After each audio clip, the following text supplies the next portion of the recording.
Hello दोस्तों, नमस्कार। बहुत बहुत स्वागत है आपका एजुकेशन कीड़ा के डेली करंट अफेयर के वीडियो में। आज के शेड्यूल में दोस्तों हम डिस्कस करेंगे 11 और 12 नवंबर करंट अफेयर। देखें क्या सबसे महत्वपूर्ण क्वेश्चन इन दोनों दिनों में जो आपके एग्जाम के लिए बहुत ही ज्यादा यूजफुल है। बात करते हैं आज के करंट अफेयर के पहले प्रश्न की पेट्रोनेट एलएनजी के नए प्रबंध निदेशक और मुख्य कार्यकारी के रूप में किसे नियुक्त किया गया है। ठीक है, who has been appointed as the new managing director and chief executive of Petronet LNG. ठीक है, तो ये किया गया है अक्षय कुमार सिंह को। ठीक है, इसके डिटेल्स देख लेते हैं पूरी जानकारी के लिए।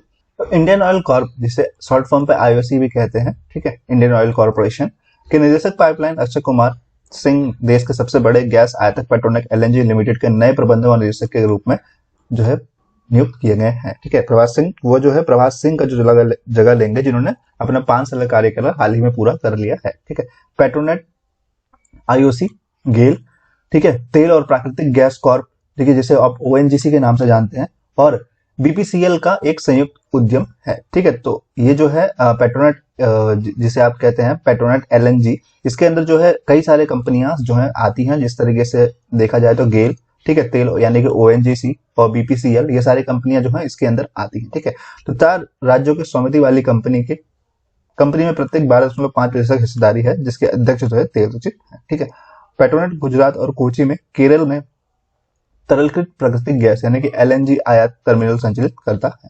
बात करते हैं कुछ इंपोर्टेंट नोट्स की, तो आईओसी यानी कि इंडियन ऑयल कॉर्पोरेशन के जो अध्यक्ष हैं वो है श्रीकांत माधव वैद्य, और यहाँ का जो मुख्यालय वो नई दिल्ली में है। इसकी स्थापना जो हुई थी 30 जून 1959 में हुई थी। बात करते हैं अगले प्रश्न की कि भारत का सबसे लंबा single lane motorable suspension bridge, जिसका नाम जो है डोबरा चांटी झूला, का उद्घाटन जो है किस राज्य में किया गया है। ठीक है, India longest single lane motorable suspension bridge Dobra Chanti झूला has been inaugurated in which state. ठीक है, तो इसका उद्घाटन जो किया गया है दोस्तों ये उत्तराखंड राज्य में किया गया है। ठीक है, तो उत्तराखंड के टिहरी गढ़वाल जिले में भारत के सबसे लंबे single lane motorable suspension bridge का उद्घाटन किया गया है, जैसा कि आप तस्वीर में देख पा रहे हैं। ठीक है, राज्य के 20वें स्थापना दिवस को 9 नवंबर 2020 को चिन्हित करने के लिए मुख्यमंत्री त्रिवेंद्र सिंह रावत ने इस ब्रिज का जो है उद्घाटन किया है। अगर इस ब्रिज की लंबाई की बात करें दोस्तों तो ये टोटल है 725 मीटर इसकी टोटल लंबाई है।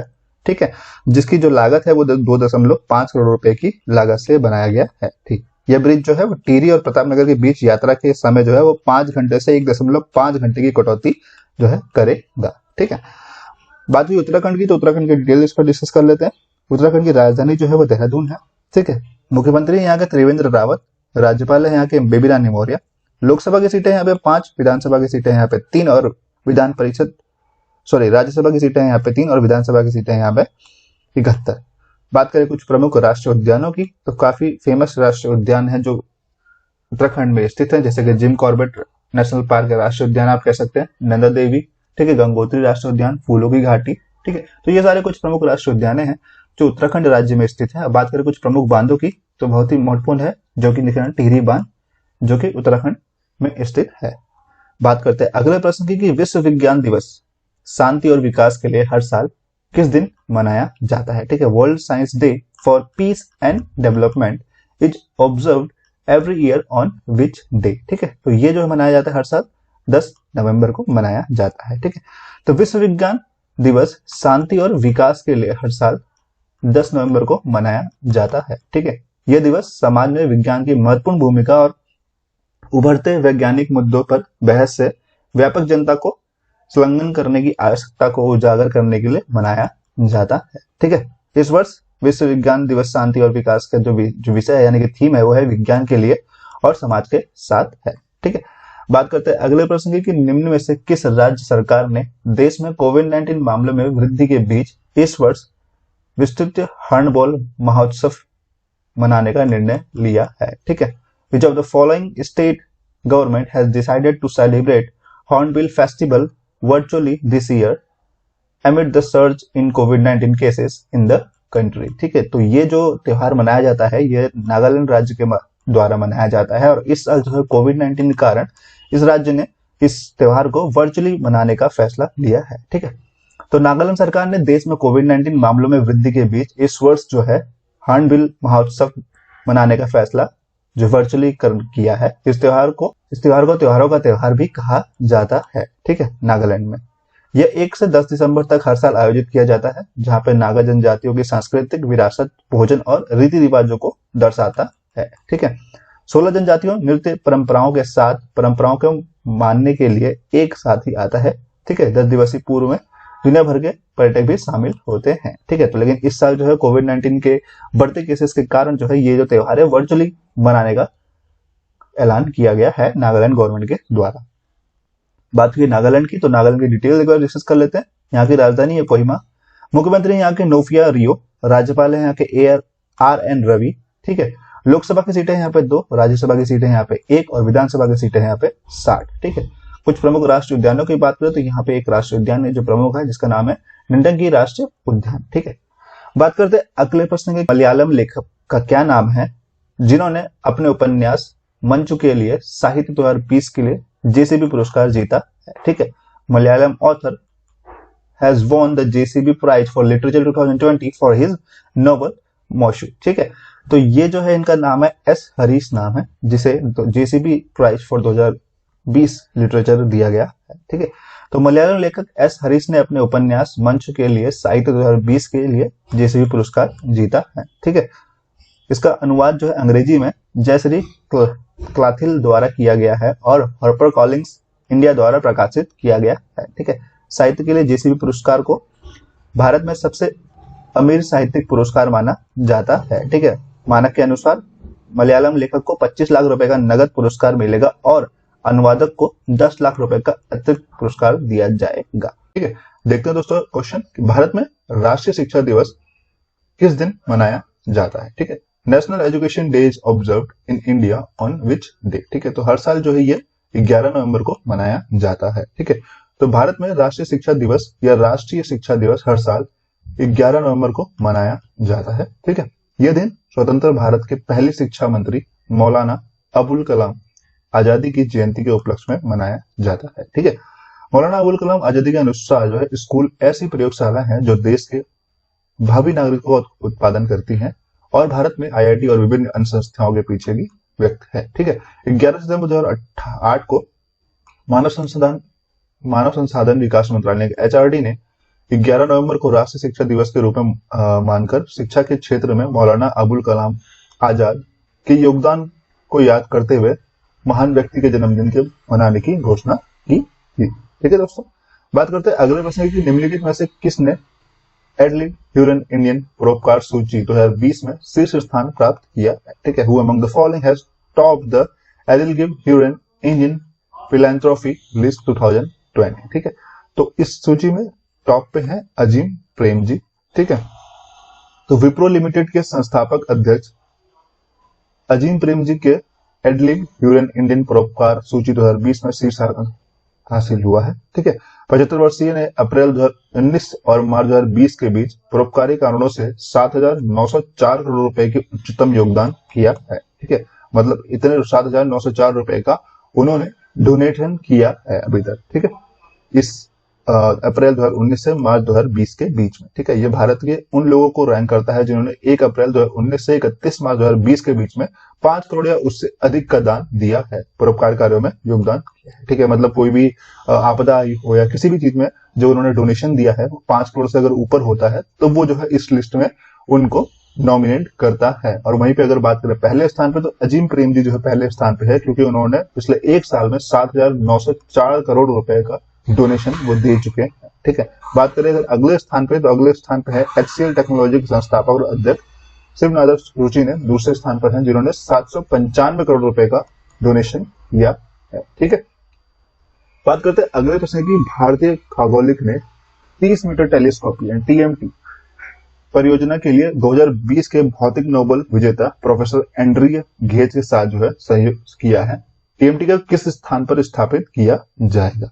ठीक है, तो ये जो है टेलीस्कोप है यानी कि 30 मीटर टेलीस्कोप TMT इसको शॉर्ट फॉर्म पे कहते हैं, इसको जो है हवाई में इंस्टॉल्ड किया जा रहा है।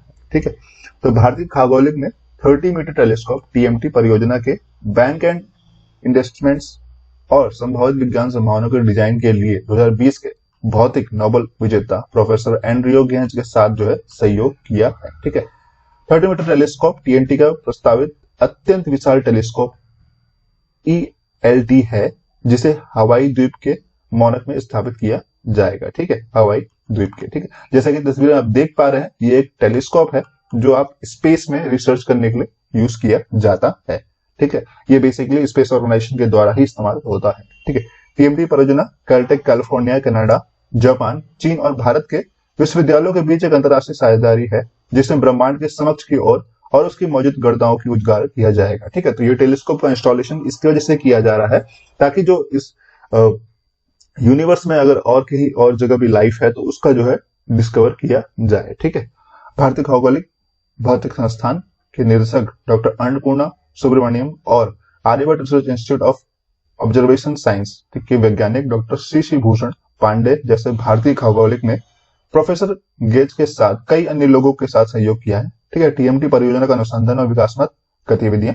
ठीक है, बात करते हैं अगले प्रश्न की कि भारत के पहले एंटी सैटेलाइट एसैट मिसाइल का नाम क्या है। ठीक है, what is the name of first anti satellite asset missile of India. ठीक है, तो ये मिसाइल का नाम जो है वो मिशन शक्ति है। ठीक है, तो डीआरडीओ भवन के अंदर स्थापित एंटी सैटेलाइट एसैट मिसाइल का एक मॉडल जो है केंद्रीय रक्षा मंत्री राजनाथ सिंह द्वारा अनावरण किया गया है। जैसे कि तस्वीर आप देख पा रहे हैं। ठीक है, ये सैटेलाइट मॉडल की स्थापना डीआरडीओ बिरादरी को भविष्य में ऐसे कई और चुनौतीपूर्ण मिशन के लिए प्रेरित करेगा। ठीक है, मिशन शक्ति देश का पहला एंटी सैटेलाइट मिसाइल परीक्षण था जो 27 मार्च 2019 को ओडिशा के डॉक्टर एपीजे अब्दुल कलाम द्वीप से सफलतापूर्वक आयोजित किया गया था। ठीक है, जहां लो ऑर्बिट में एक तेजी से आगे बढ़ने वाले भारतीय परिक्रम लक्ष्य उपग्रह को बेअसर कर दिया गया था। ठीक है, बात करते हैं कुछ इंपोर्टेंट नोट्स की। तो डीआरडीओ के अध्यक्ष जो हैं डॉक्टर जी सतीश रेड्डी और डीआरडीओ का मुख्यालय जो है वो नई दिल्ली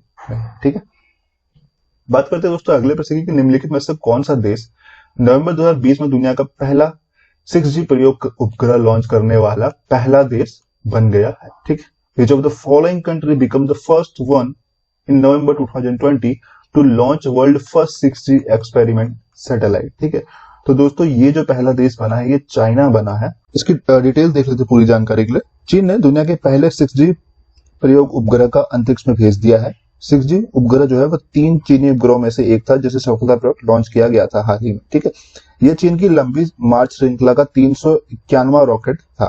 ठीक है, रिपोर्ट के अनुसार प्रौद्योगिकी 5G की तुलना में 100 गुना तेज होने की उम्मीद जो है वो करेगा। ठीक है, 6G संचार परीक्षण उपग्रह को 12 अन्य उपग्रहों के साथ कक्षा में लॉन्च किया गया था। ठीक है, तो मतलब 5G के हिसाब से जो 6G होगा वो एटलीस्ट 100 टाइम्स और फास्टर होगा। ठीक है, बात करते हैं कुछ इंपोर्टेंट नोट्स की। तो चीन की राजधानी बीजिंग, चीन की मुद्रा है रेनबिनी और चीन के राष्ट्रपति हैं सी जिनपिंग। ठीक, बात करते हैं दोस्तों अगले प्रश्न की, निम्नलिखित में से किस देश ने एससीओ काउंसिल ऑफ स्टेट्स के 20वें शिखर सम्मेलन की अध्यक्षता की है। ठीक है, which of the following state has chaired the 20th summit of SCO council of head of states. ठीक है, तो ये जो किया गया है दोस्तों भारत द्वारा किया जा रहा है। ठीक है, तो एससीओ काउंसिल ऑफ स्टेट्स के 20वें शिखर सम्मेलन का वीडियो सम्मेलन जो है प्रारूप में 10 नवंबर 20 को आयोजित किया गया था। बैठक किया जाता है रूसी राष्ट्रपति व्लादिमीर पुतिन ने की, प्रधानमंत्री श्री नरेंद्र मोदी ने भारतीय प्रतिनिधिमंडल की नेतृत्व किया था। ठीक है, 11 एससीसी सदस्यों के प्रतिनिधित्व उनके राष्ट्रपति द्वारा किया गया था, जबकि भारत और पाकिस्तान का प्रतिनिधित्व जो है वो भारत के जो प्रधानमंत्री हैं वो कर रहे थे। ठीक है, तो 2017 में पूर्ण सदस्य बनने के बाद भारत का तीसरी बैठक थी। बात करते हैं दोस्तों अगले प्रश्न की, निम्नलिखित में से किस टीम ने आईपीएल 2020 ट्रॉफी जो है जीता। Which of the following team has won the IPL 2020 trophy. ठीक है, तो ये जो जीता है दोस्तों ये मुंबई इंडियंस ने जीता है। ठीक है, तो मुंबई इंडियंस ने अपनी 5वीं आईपीएल ट्रॉफी उठाने के लिए ड्रीम 11 प्रीमियम लीग आईपीएल 2020 के फाइनल में दिल्ली को हराया। ठीक है, रोहित शर्मा ने आईपीएल 2020 के फाइनल में game changer of the match का जो खिताब मिला है उन्हें। ठीक है, ट्रेंट बॉल्ट के आईपीएल 2020 के फाइनल में प्लेयर ऑफ द मैच का खिताब जो है मिला है। ठीक है, किंग्स इलेवन पंजाब के कप्तान राहुल जो थे केएल राहुल ने ऑरेंज कैप हासिल किया है। वही game changer of the season जो है वह केएल राहुल ही रहे हैं। ठीक है, दिल्ली की राजधानी किंग सिंह कबाड़ा ने पर्पल कैप जो है जीता। ठीक है, सीजन के उभरते खिलाड़ी जो है देवदत्त पाडेकल ने जो कि आरसीबी की तरफ से हैं उन्हें सीजन के उभरते खिलाड़ी वाला खिताब मिला है। ठीक है, राजस्थान रॉयल्स के तेज गेंदबाज जो है जोफ्रा आर्चर जो है उन्हें जो है ब्लू कैप का खिताब दिया गया है। ठीक है दोस्तों, आज इस वीडियो में बस इतना ही। वीडियो पसंद आई हो तो लाइक जरूर करिएगा दोस्तों। ठीक है, वीडियो को पसंद शेयर करना मत भूलिएगा दोस्तों। सबसे इंपॉर्टेंट चैनल को सब्सक्राइब करना मत भूलिएगा ताकि आपको ऐसी वीडियो मिलते हैं दोस्तों आपसे कल के वीडियो में। तब तक नमस्कार, धन्यवाद। जय हिंद, जय भारत।